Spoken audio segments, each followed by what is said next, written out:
नमस्कार दोस्तों, आज मैं आपके लिए लेकर आई हूँ इसका कर्जा कौन देगा। ये कहानी आपका दिल छू लेगी, कृपया ध्यान से सुने। बहुत पुराने समय की बात है। एक गांव में एक भले आदमी गंगाराम का देहांत हो गया था। तो जैसे ही उस आदमी के परिवार वाले उसकी अर्थी को शमशान ले जाने लगे, तभी अचानक एक मोटे ताजे सेठ ने उस अर्थी का एक पांव पकड़ लिया और बोला कि मरने वाले इस गंगाराम से मैं 2 लाख रुपए कर्जा मांगता हूँ, इसलिए पहले मुझे मेरे पैसे दे दो, तभी मैं इसकी अर्थी को शमशान ले जाने दूंगा। अब तमाम लोग तमाशा देख रहे थे। तभी उनके 3 बेटों ने कहा कि हम तुम्हारा कर्जा नहीं देंगे, पिताजी का कर्जा पिताजी जाने, और वैसे भी अब वो तो इस दुनिया में ही नहीं है। अगर तुम्हें इनकी अर्थी ले जानी है तो ले जाओ। ये सुनकर पूरा गांव गंगाराम के तीनों बेटों पर थू थू कर रहा था। अब गंगाराम के तीनों बेटे उस कर्जे को देने से पीछे हट गए। तभी गंगाराम के भाइयों ने भी कह दिया कि जब बेटे कर्जा नहीं दे सकते तो हम क्यों किसी का कर्जा भरें। अब गंगाराम की अर्थी को वहां रुके हुए बहुत देर हो गई थी। तभी ये बात गंगाराम की इकलौती बेटी तक पहुंच गई। तो वो भागी भागी अपने पिताजी की अर्थी तक पहुंची।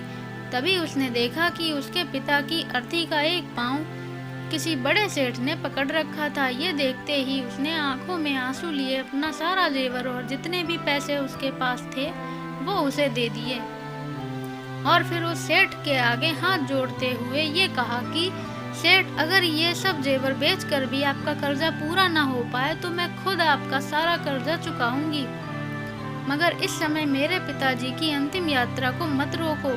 तभी उस सेठ ने गंगाराम की अर्थी का पांव किसी और को पकड़ाकर उसकी बेटी के पास आकर बोला कि मुझे माफ कर दो बेटी, दरअसल बात ये है कि मुझे गंगाराम से 2 लाख लेने नहीं बल्कि देने हैं। गंगाराम ने 3 साल पहले मेरी कुछ मजबूरी पड़ने पर अपनी एक जमीन बेचकर मुझे ये 2 लाख रुपए दिए थे, और वो तो इतना भला आदमी था कि मुझसे 1 रुपया भी ब्याज नहीं लिया। और आज जब मैं गंगाराम के रुपए लौटाने आया हूँ तो मुझे खबर मिली कि उनका तो देहांत हो गया। इसलिए मैं बड़ी ही सोच में पड़ गया था कि अब ये रुपए मैं किसको दूं। इसलिए मैंने ये खेल खेला ताकि गंगाराम जी के ये 2 लाख रुपए घर के एक ऐसे सदस्य के पास जाएं जो वाकई में उनको प्यार और उनकी इज्जत करता हो। और बेटी, आज तुमने ये साबित कर दिया कि अपने माँ बाप को एक बेटे से बहुत ज्यादा एक बेटी ही प्यार कर सकती है। इसलिए ये 2 लाख रुपए मैं तुम्हें सौंपता हूँ।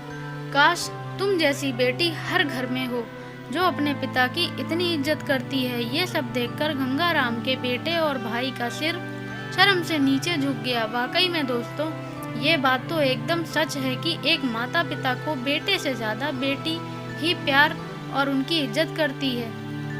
इसलिए दोस्तों, बेटी पढ़ाओ और बेटी बचाओ। धन्यवाद।